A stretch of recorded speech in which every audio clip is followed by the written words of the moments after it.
Você está feliz aqui nessa noite? Amém?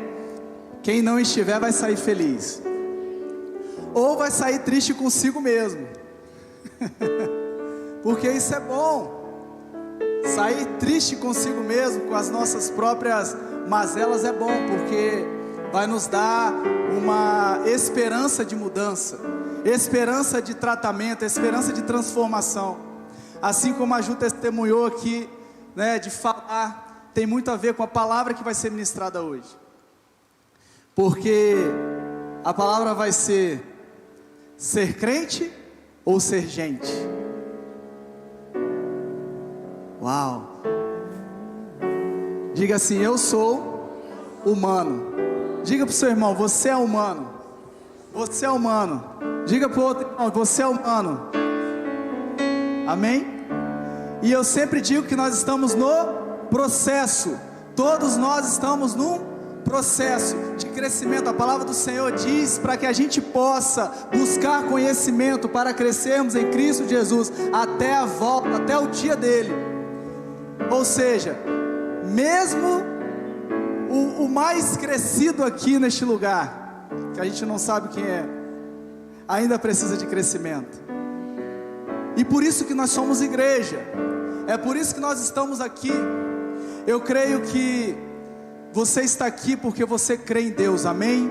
E Ele está neste lugar para mudar as nossas vidas. Você crê nisso? Porque se você está aqui e não precisa dele, não precisa da palavra, é porque talvez você já virou um anjo, um querubim, um serafim. Mas eu creio que não, né? Ninguém está com asa aí não, né? Então nós estamos aqui porque nós necessitamos dele. A palavra do Senhor diz: bem-aventurados os pobres de espírito. Quem é o pobre de espírito? Aquele que olha para o Senhor e fala: eu preciso de ti. Aquele que olha para o Espírito Santo e fala: eu preciso da sua habitação, eu preciso de transformação, eu preciso de cura. Tem uma palavra no Curados pela Graça, ou Restaurando Vidas, que diz: enquanto eu estiver fôlego, diga, faz assim, ó. Faz. Isso vai te ajudar a diminuir a sua ansiedade, sabia? Toda vez que você estiver ansioso, você faz assim, ó. Espírito Santo, me enche. Sai tudo aquilo que não provém do Senhor, amém? Enquanto eu estiver fôlego, eu preciso de cura, amém? Enquanto eu estiver fôlego, eu preciso de cura. Então, ser curado pela graça. Você está ligado, né? Lá no Éden, Deus formou um boneco. Ele foi lá, pegou um barro e formou o homem. Ele diz: façamos o homem a nossa imagem, a nossa semelhança. Então ele pegou um barro e formou o homem. Mas o homem ainda não tinha o fôlego de vida. Então a Bíblia vai falar assim, que Deus soprou o fôlego de vida, o espírito dele, colocou no homem o espírito, para que ele tivesse vida. Por isso que nós somos um corpo, nós temos uma alma, mas nós somos, na verdade nós somos um espírito. Diga: eu sou um espírito. Diga: eu sou um espírito que tem um corpo, e esse corpo tem uma alma. É nessa alma, Ju, que vem os traumas, as decepções. E é essa alma que a gente tem que dominar, aprender a dominar. E por isso que o Curados pela Graça, Restaurando Vidas, tudo aquilo que vem para agregar em nossas vidas, trazer crescimento, nos faz ser livres. Mulher, tu está livre, prossiga. E o interessante é que nós temos dificuldade de relatar que nós somos humanos, que nós temos falhas. Não foi o testemunho da irmã? Muitas vezes nós nos achamos autossuficientes e nós temos dificuldade de falar: eu errei, me perdoa. Nós temos dificuldade de falar: eu fiz errado, mas eu vou prosseguir. E o interessante é que Jesus, Ele trata diferente pessoas que são orgulhosas e pessoas que reconhecem os seus erros. É um exemplo? Quando Ele se dava com um religioso, por exemplo, Nicodemos. Quem lembra de Nicodemos na Bíblia? Amém? Nicodemos é da Bíblia, tá? Para você que talvez não é muito familiarizado aqui com, né? Então, todos os nomes que eu falar aqui eu vou dizer, porque às vezes fala, quem é Nicodemos? É o vizinho aqui da esquina, da rua. Quem é esse rapaz? Mas Nicodemos, ele era um religioso, alguém que tinha todo o conhecimento, digamos assim, a lei de Moisés. Ele sabia de cor, o Pentateuco, os 10 mandamentos, ele sabia tudo. E um dia esse homem chegou para Jesus e falou assim: o que eu tenho que fazer para herdar a vida eterna? O que eu tenho que fazer para ser transformado? E Jesus fala para ele assim: volta e nasce de novo. E Nicodemos fala assim: como eu posso voltar e entrar na barriga da minha mãe para nascer de novo? Ele não tinha entendido. Para o religioso, Jesus fala volta. Mas lembra da prostituta pecadora? Ele fala assim: vai e não peques mais. Para o religioso ele manda voltar, mas para a mulher pecadora, para quem reconhece o seu pecado, ele manda prosseguir. Eu quero te dar uma palavra nessa noite: seja humano, reconheça os seus erros, fale. A irmã falou, esse momento de falar é libertador, é algo que transforma as nossas vidas quando eu falo. Escuta, nós vamos chegar lá em Tiago, porque Tiago talvez seja uma das cartas mais humanas que a gente pode dizer, na prática. É Tiago que escreve: a fé sem obras é morta. Por isso que nós estamos aqui. Nós temos fé, mas nós também temos obras. Você viu quantas programações a igreja tem? Amém? Ei, nós estamos precisando de gente para a seara. Amém? Jesus está precisando de gente, de falar: eis-me aqui, envia-me a mim, Senhor. Eu não sou perfeito, mas eu quero continuar, eu quero prosseguir. Eu não sou alguém que tem asas, que é um anjo, mas eu sou alguém que Deus pode transformar, mudar e fazer prosseguir. Então Deus soprou em Adão um fôlego de vida, e ele falou assim: Adão, eu vou fazer uma igreja aqui para você, uma capela, algo, e você vai vir cultuar a mim aqui no paraíso. Foi isso que Deus fez? Ele fez um jardim e disse: Adão, cuida desse jardim. Deixa eu te falar uma coisa: aonde você está, você adora a Deus, amém? Aonde você está, você é um adorador de Deus. Tudo que Deus entregou nas tuas mãos é para você cuidar bem, e quando você cuida bem, você adora Ele.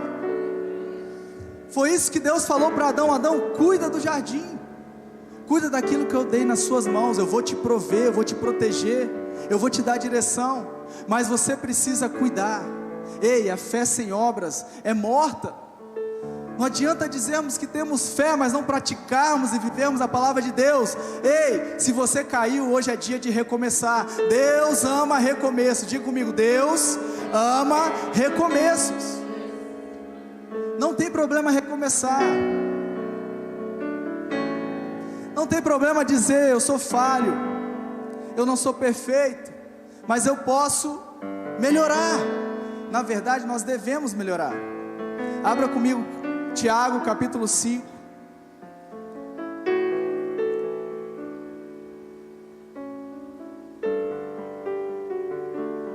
Tiago 5,16.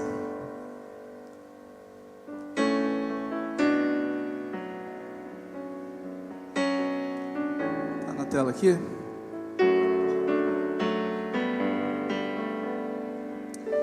Aleluia.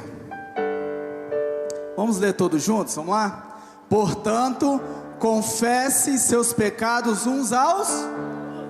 Confesse seus pecados ao outro. Ei, você confessa o seu pecado, o seu erro para Deus, para ser perdoado, mas você confessa para o seu irmão para ser curado. Não há cura sem confessar. Para serem curados, a oração de um justo tem grande poder e produz grandes resultados. Verso 17. Elias era humano como nós, e no entanto, quando orou insistentemente, diga insistentemente. Ei, quanto tempo você tem orado por aquilo que você deseja que aconteça na sua vida? Você vai desistir? Diga para o seu irmão, você vai desistir, você vai desistir, você vai desistir? Elias orou. Você acha que Elias orou e de repente caiu a chuva lá, né? Elias orou insistentemente, diga insistentemente. Você acha que se a gente orar insistentemente, Deus vai trazer o resultado, a vitória? Sim ou não? E por que você não ora?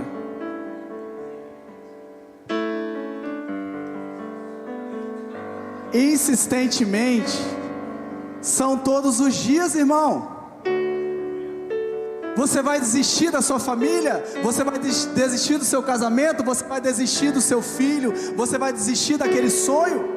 Não, ore insistentemente, porque o Senhor está te ouvindo, mas não é no nosso tempo, é no tempo dele, amém? Por isso que Elias orou insistentemente para que não caísse chuva. Olha como é que começa o versículo. Elias era humano, como eu e como você. Como eu e você, Elias era humano, mas quando ele orou insistentemente para que não caísse chuva, não choveu durante 3 anos e meio. Você sabe o que é isso, irmão? Imagina você orar e falar, para de chover por 3 anos e meio.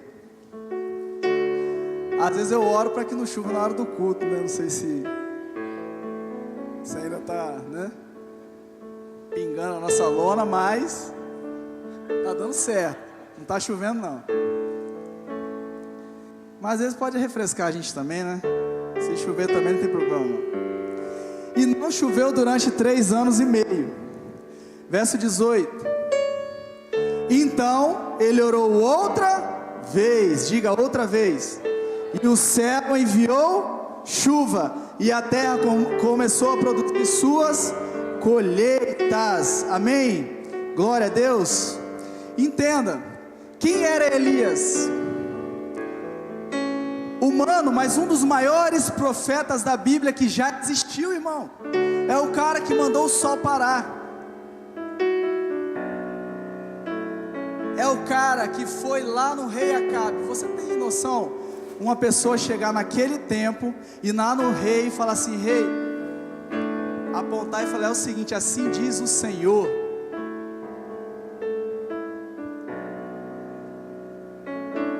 Aquele tempo, eu creio que vocês já conhecem a história, não era uma brincadeira, irmãos. Havia um risco iminente de Elias ser morto. Ir à presença do rei não era para qualquer um. Mas ele era profeta do Senhor, homem de Deus, sem temor, até então.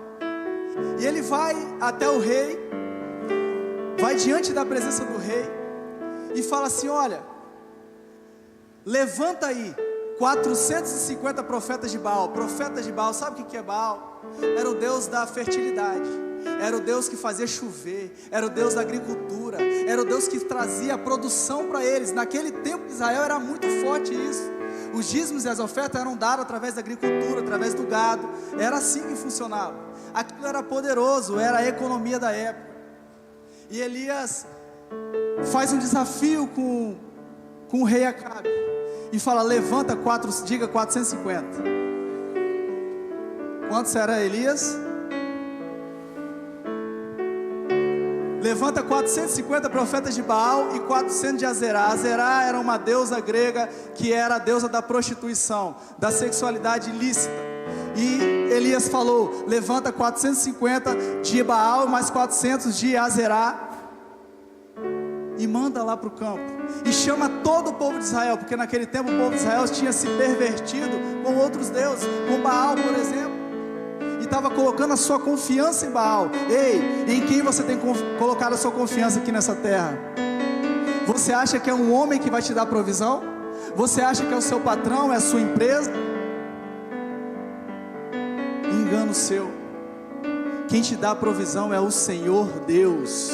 Quem te dá a provisão é o Senhor Deus Todo-Poderoso. Nenhum homem, nenhuma mulher é capaz de te prover nada nessa terra, se não for dado pelo Senhor. toda a provisão vem do Senhor, seja ela física, emocional, espiritual, todas as áreas, o Senhor é que provê na sua vida. Amém? Então Elias chega e faz esse desafio, e ele fala: é o seguinte, vamos lá para o campo, leva os profetas, leva todo o povo de Israel, e nós vamos fazer aqui uma brincadeira. Nós vamos matar 2 touros, esquartejá-los. Um vai ficar para mim e outro vai ficar para vocês. Vocês colocam, fazem lá o seu altar de adoração, coloquem o seu sacrifício, que é esse touro, e eu vou colocar o meu. Nós vamos jogar uma água, e vocês só não colocam fogo, e nós vamos orar. O Deus que mandar fogo, que queimar o sacrifício, é o Deus verdadeiro. E Elias vira para o povo que adorava Baal e falou assim: coloque aí, comece a orar. E é interessante porque Elias começa a zombar deles, porque eles estavam orando desde a noite até o meio-dia e nada acontecia. E Elias falou assim: ei, será que esse Deus está dormindo? Será que esse Deus está trabalhando? Será que esse Deus está no banheiro? Será que ele está ocupado? O que está acontecendo? Gritem mais alto, talvez ele está dormindo. E eles começaram a gritar, e quando chegou a parte da tarde, nada aconteceu. Sabe por quê? Porque nada vai acontecer se não for pelo Senhor na sua vida. Coloque a sua esperança no Deus Todo-Poderoso, Deus de Israel. E Elias falou assim: olha, então coloque aí, cave um palado, coloque o touro, o sacrifício, coloque água. Eles colocaram água, Fabinho. Coloque mais água. E eles colocaram mais água. Coloque mais água, eles encheram de água. E aí eu queria abrir com você em 1 Reis capítulo 18, para você entender a história e o que aconteceu.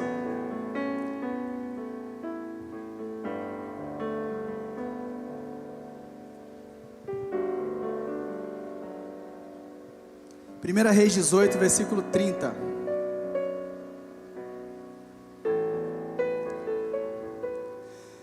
Algum tempo, versículo 30, 18, 30.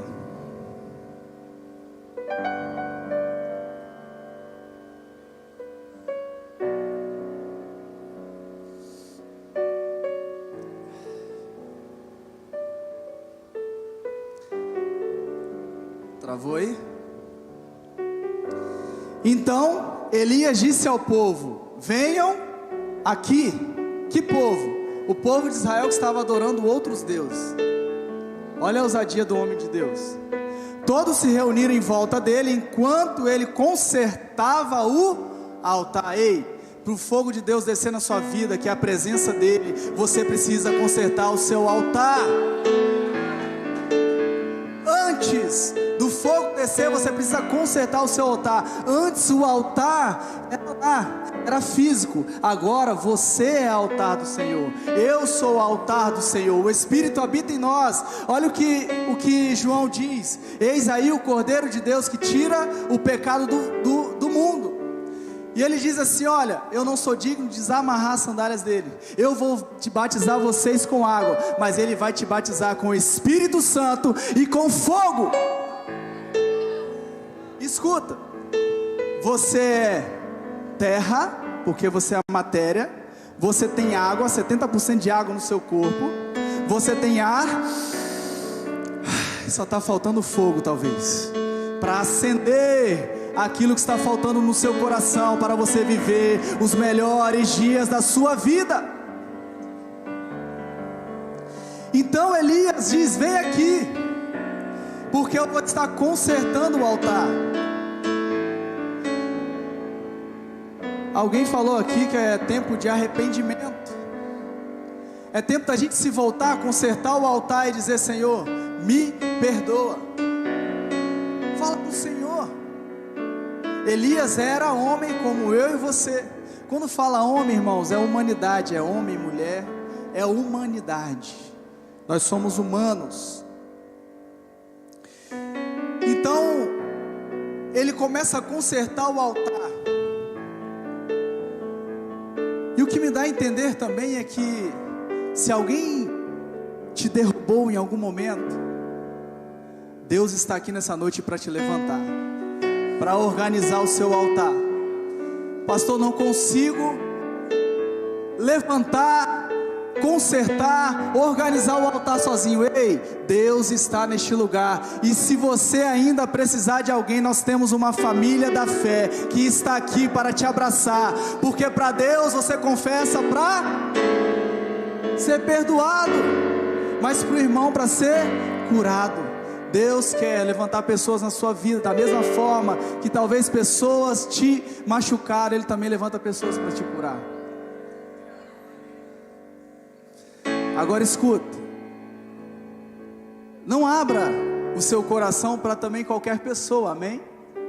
Porque talvez eu te entenda se você tem dificuldade de abrir seu coração, porque talvez já abriu o coração e foi machucado, foi magoado, foi traído.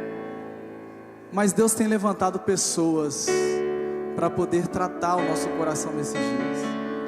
Nós só precisamos obedecer a voz do Espírito e entender quem é que celebra as tuas vitórias. Sabe a pessoa certa? É a pessoa que celebra a tua vitória.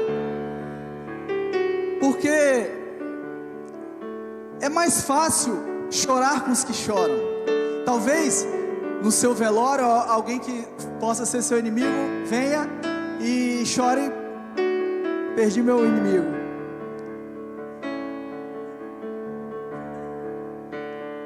Mas quem celebra e fala assim: olha o que Deus está fazendo na vida do Jó, olha o que Deus está fazendo na vida do Robert, olha o que Deus está fazendo na vida da Ju, olha o que o Senhor está prosperando, fazendo abençoar. Eu celebro o Senhor porque Ele é Deus na vida dele, na vida dela, e Ele é o nosso Deus. Isso é celebrar com quem está sendo abençoado pelo Senhor. Essa é a pessoa certa para você confiar.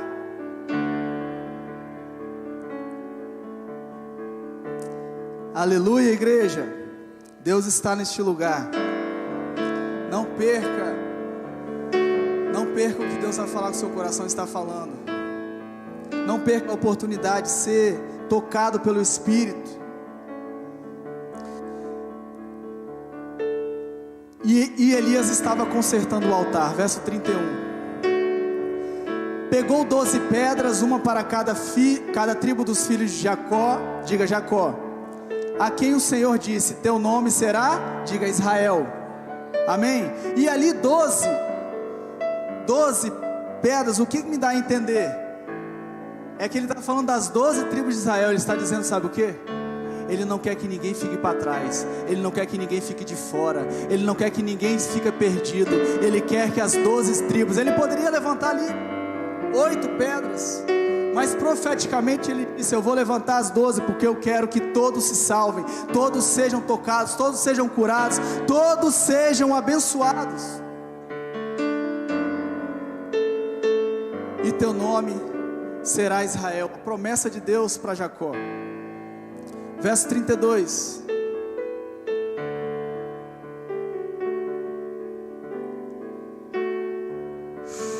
Aleluia. Tu és santo, Senhor.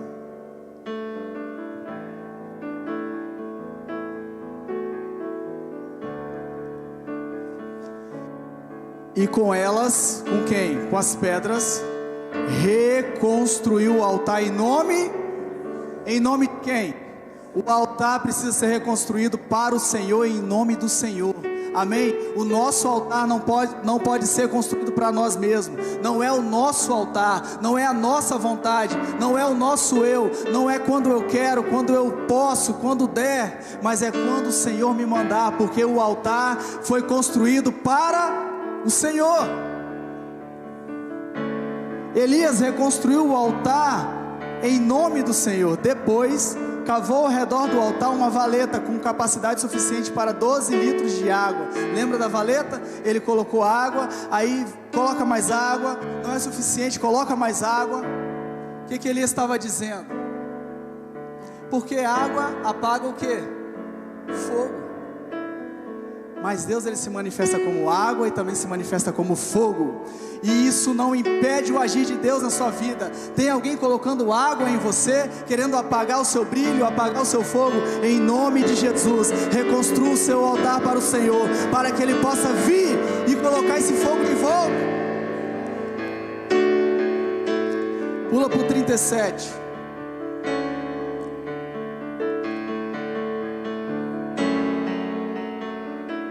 Ó Senhor, responde-me, que este povo saiba que Tu, ó Senhor, és o verdadeiro Deus e está buscando o povo de volta para Ti. 38. Aleluia. No mesmo instante, diga, no mesmo instante. Lembra lá atrás que Elias orou insistentemente? Mas chegou o dia. Vai chegar o seu dia, amém? Continue orando que vai chegar o seu dia. Continue acreditando que vai chegar o seu dia. No mesmo instante, fogo do Senhor desceu do céu e queimou o novilho, a madeira, as pedras e o chão, e secou até a água da valeta. Ei, quando o fogo vier sobre a sua vida, nada pode impedir, porque agindo Deus na sua vida, quem impedirá? Mas você precisa orar insistentemente para que esse dia chegue. E olha o que aconteceu no verso 39. Quando o povo viu isso, entenda uma coisa. Ai meu Deus.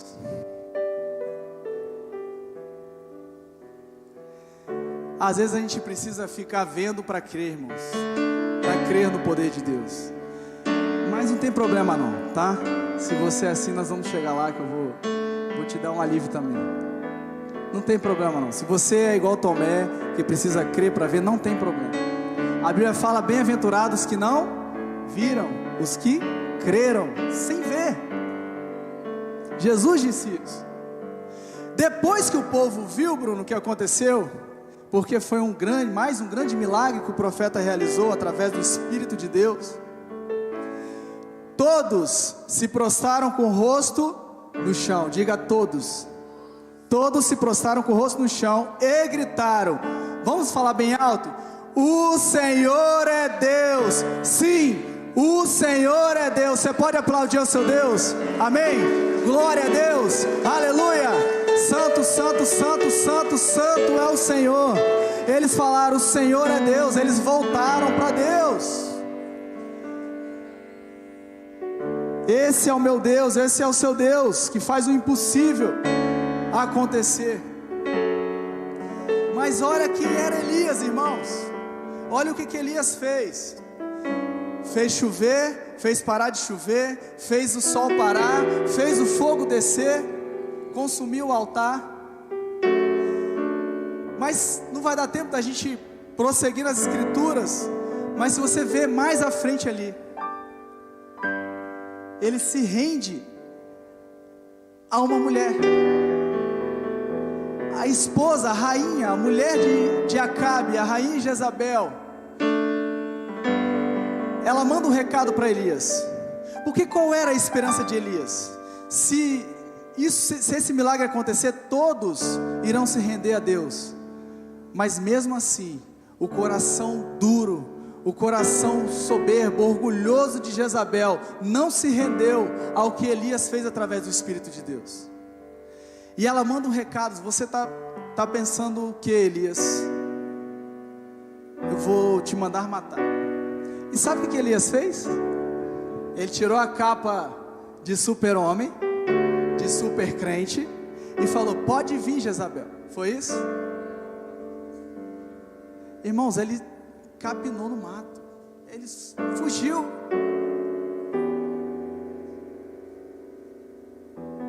Partiu, sumiu. Sabe por quê? Porque ele teve medo dessa palavra de uma mulher. Irmãos, o cara tinha acabado de derrubar 450 profetas de Baal, 400 profetas de Azerá, tinha mandado fogo descer do céu, e logo em seguida uma mulher manda um recado e ele sai correndo. Por isso que lá em Tiago nós ouvimos, Elias era homem como qualquer um de nós. Por quê? Porque sabe quando você está super crente, o homem de ferro, o super-homem, a mulher maravilha de Deus, e você sai falando, profetizando, aquele dia que você está voando, aquela semana que você fala assim, isso vai acontecer, e a sua oração é insistente, e eu estou com Deus, mas tem dia que você... Aí, ó céus, ó terra, ninguém me ama, ninguém me quer. E Elias estava assim. E Elias foi para o deserto, e Deus aparece a Elias e fala assim: deixa de ser covarde, Elias. É isso que Deus faz? Porque Deus conhece o meu e o seu coração, assim como conheceu o de Elias.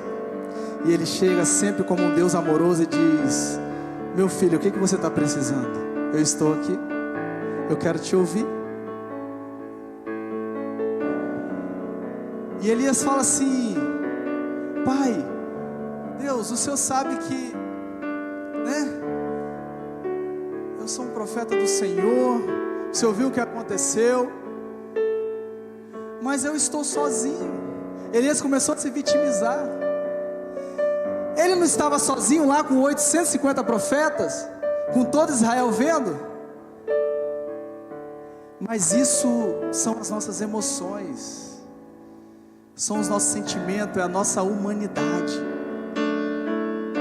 que faz parte da nossa caminhada. Isso não diminui quem você é. Fique de pé no seu lugar. Vamos cantar um louvor que vai dizer exatamente quem você é. Escuta, esse louvor, ele vai mexer com o seu coração, porque vai revelar quem você é. E preste atenção no que você está cantando. Preste atenção, se você puder botar na tela aí, Mateus, Raridade de Anderson Freire. Não consigo ir além do seu olhar, tudo que eu consigo é imaginar a riqueza que existe dentro de você. O ouro eu consigo só admirar, mas te olhando eu posso a Deus adorar. Quando eu te vejo, sua alma é o bem, eu vejo Deus na sua vida. Aleluia. Escuta. O pecado não consegue esconder a marca de Jesus existe em você. O que você fez ou deixou de fazer não mudou nisso. Deus escolheu você. Sua raridade não está naquilo que você possui ou que sabe fazer. Isso é mistério de Deus com você. Você é o espelho que reflete a imagem do Senhor. Não chore se o mundo ainda não notou. Já é o bastante Deus reconhecer o seu valor. Você é precioso, mais caro que o ouro puro de ouvir. Se você desistiu, Deus não vai desistir. Ele está aqui pra te levar. Se o mundo te fizer cair. Cante de novo assim. O pecado não consegue esconder a marca de Jesus que existe em você. O que você fez ou deixou de fazer não mudou nisso. Deus escolheu você. Sua raridade não está naquilo que você possui ou que sabe fazer. Isso é mistério de Deus. Você é o espelho que reflete a imagem do Senhor. Ainda não notou, já é o bastante Deus reconhecer o seu valor. Você é precioso, mais raro que o ouro puro de ouvir. Se você desistiu,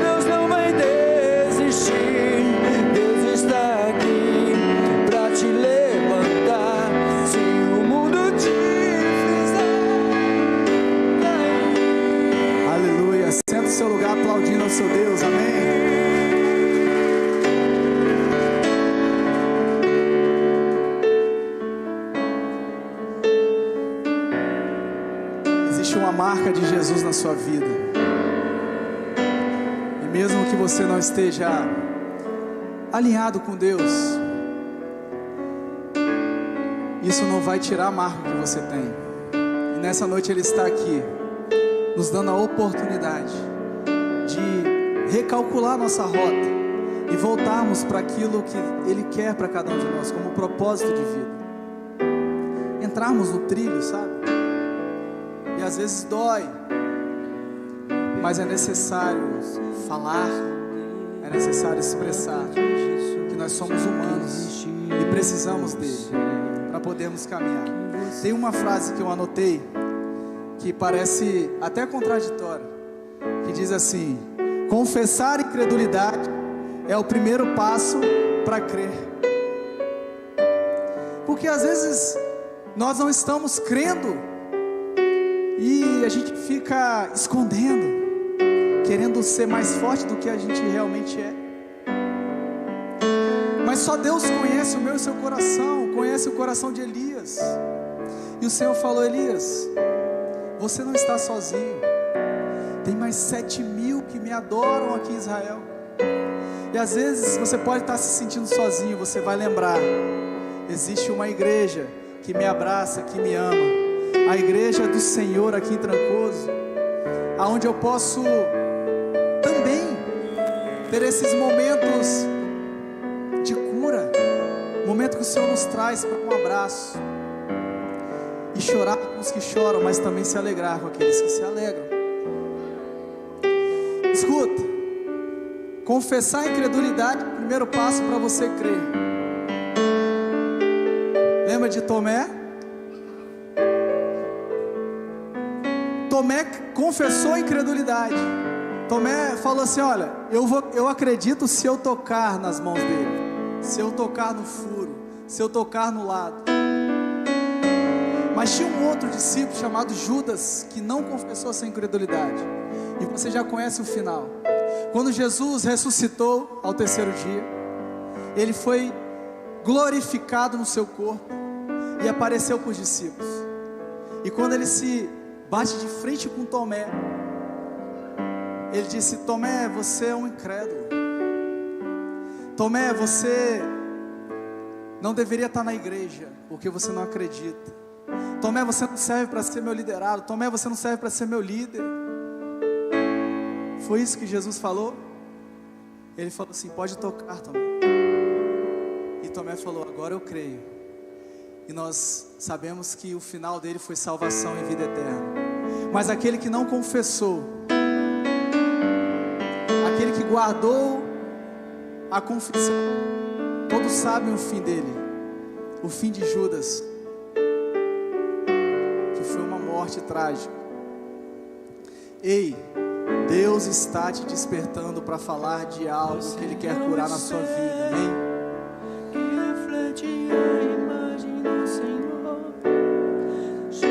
Diga assim: Senhor Jesus, se eu não conseguir, você me ajuda? Irmãos, e aí a gente vai caminhando para o final. Quando a gente ora para Elias, a gente fala, é uma potência humana. Mas alguns estudiosos falam que quando Elias foi para a caverna, por exemplo, ele ficou até em depressão, se sentindo sozinho, se sentindo nada. Um cara que já tinha feito milagres e maravilhas. O que dizer do apóstolo Paulo, que diz assim: aquilo que eu quero fazer eu não faço, mas aquilo que eu não quero, esse faço. O que Paulo está dizendo? Eu também estou no processo. Talvez você conheça a história de Paulo, quando ele tem aquele encontro com Jesus. Jesus vai até ele cai ao chão, fica cego 3 dias, e ali há uma mudança, uma conversão de vida. Aquilo que ele fazia, ele deixou de fazer e fez ao contrário, que era seguir Jesus. Ele matava os discípulos de Jesus. Mas Paulo também estava no processo, como eu e você, porque Paulo dizia: miserável homem que sou. Isso está lá em Romanos capítulo 7, versículo 24 e 25. E quantas vezes eu e você até falamos ou temos vontade de falar, miserável homem que sou, como que eu posso fazer isso? Pode colocar em Romanos 7, 24 e 25. Esse era Paulo. Quando eu falo de Paulo, eu tenho até dó de mim. E gente, se Paulo fez isso, como sou miserável, quem me libertará deste corpo mortal dominado pelo pecado? Olha a luta de Paulo. Paulo está dizendo, eu sou humano, eu sei que eu fui convertido no Espírito, mas eu estou habitando num corpo de pecado, que precisa ser governado todos os dias. Sabe quando a Bíblia fala, o reino dos céus é tomado à força? É a sua própria vontade. Você precisa aprender a dominar suas próprias vontades. O problema não é ficar irado, é o que você vai fazer com essa ira. O problema não é ter vontade de adulterar, mas o problema vai ser se você consumar o fato, se você não confessar para Deus. O problema é você ter uma vontade própria e não governar a sua vontade, seja ela o que for. Porque só quem vai governar é quem sabe governar a si próprio. E ele fala, quem poderá me libertar deste corpo mortal dominado pelo pecado? Verso 25, graças a Deus, diga graças a Deus, graças a Jesus e a Deus. A resposta está em Jesus Cristo, nosso Senhor. Na mente quero de fato obedecer à lei de Deus, mas por causa de minha natureza humana, sou escravo do pecado.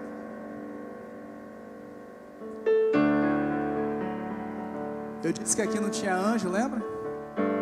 Senão não estava aqui.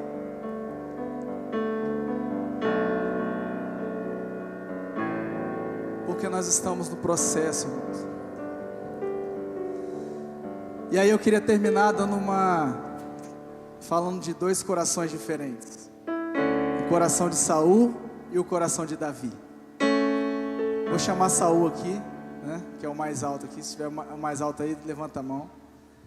Irmãos, Saul foi o primeiro rei de Israel, mandado pelos homens. A Bíblia fala que o homem mais alto de Israel batia no ombro de Saul. Ele era um homem alto, era um homem bonito, né, vistoso. Dá um sorriso aí, Eros. E o povo estava falando, Samuel, levanta um rei para nos governar, levanta um rei. Quem é que o povo ia escolher? O bonitão, o altão, o cara que tinha todo o porte de rei, de soldado, de quem era habilitado para estar ali. Você pode fazer o Davi? Não que você seja muito baixo, mas... Porque a Bíblia fala que... Olha aí! É que a Bíblia fala que Davi era pequenininho, não era muito pequenininho, não era Davi. Mas Davi era pequeno, mas era bonito também. Era ruivo, né? Era ruivo. Olha as características de Davi aos 16 anos que o Senhor deu para ele. Bonito, menino ruivo, bonito, tocava bem e Deus era com ele. 16 anos. Digamos que esse aqui é um teatro, tá, gente? Esse aqui é o Saul verdadeiro, viu? De verdade. Vai dar uma malhadinha para... E esse aqui é o nosso Davizinho. Tá malhando. Certo? O povo de Israel precisava de um rei. E humanamente falando, quando olhava para os dois, eles iam querer...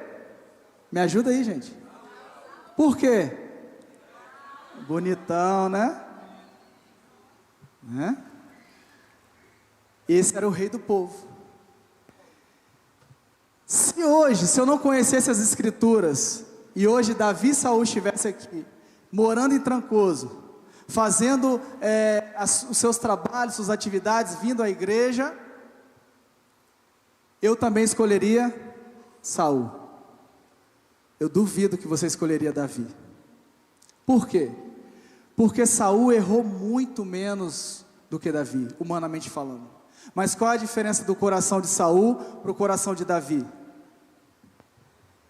Esse aqui justificava os seus erros, não confessava, não falava, eu preciso de Deus.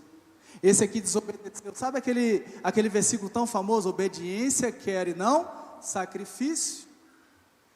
O Senhor manda Saul para uma guerra e fala assim: mata todos os amalequitas. Os amalequitas eram aqueles que destruíram o povo de Deus. Então o Senhor fala: não deixa nada. Esse cara volta da guerra com o rei, com Agag, que era o rei dos amalequitas, e volta com os melhores bois. Sabe com qual desculpa? Eu vou sacrificar o Senhor. Lembra do altar? O altar não é meu, o altar não é seu, o altar é do Senhor. Então eu vou sacrificar o Senhor. Olha o que o povo imaginou. Esse é o nosso rei. Que maravilhoso, ele cuida das coisas do Senhor. Ele pensou no Senhor. Só que Samuel disse assim: era para matar tudo. Eu ouço mugidos, eu ouço barulhos. Então Saul, nesse dia, obediência quer e não sacrifício, e por você ter desobedecido, eu tiro o seu trono e entrego para Davi. Sabe por quê? Davi errou. Davi foi um dos que mais erraram na Bíblia. Mas quando o profeta chegava para ele e falava assim: ei, você errou, o que ele fazia? Ah, entendeu o mistério. Ele jogava cinza na cabeça, se vestia de saco, de pano, e falava: Senhor, misericórdia, transforma a minha vida. Eu reconheço que eu sou pecador, eu reconheço que eu pequei contra o Senhor, mas daqui para frente, eu quero uma nova vida. Amém? Deus abençoe. Fique de pé no seu lugar. Aleluia.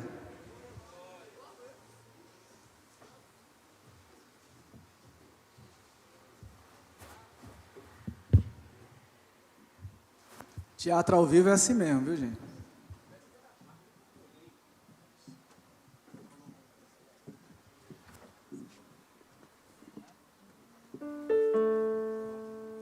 Amém, glória a Deus. Você vai cantar agora o tamanho do seu Deus. Enquanto você vai cantando esse louvor ao seu Deus, lembra que hoje o Senhor não precisa te provar nada, amém? Ele é Deus. Se Ele fizer, Ele é Deus. Se Ele não fizer, Ele é Deus. Mas se você tiver alguma causa que você tem colocado diante do Senhor, insistentemente ela ainda não aconteceu, ou se você já desistiu, se de repente você, isso aqui já não dá mais para mim, eu não acredito mais, não tem problema. Tomé também não acreditava e foi restaurado, recuperado, foi salvo. Se você tem alguma causa, enquanto você vai cantando, vem aqui à frente que a gente vai orar e vamos colocar diante do Senhor aquilo que você precisa, sua vida, em nome de Jesus.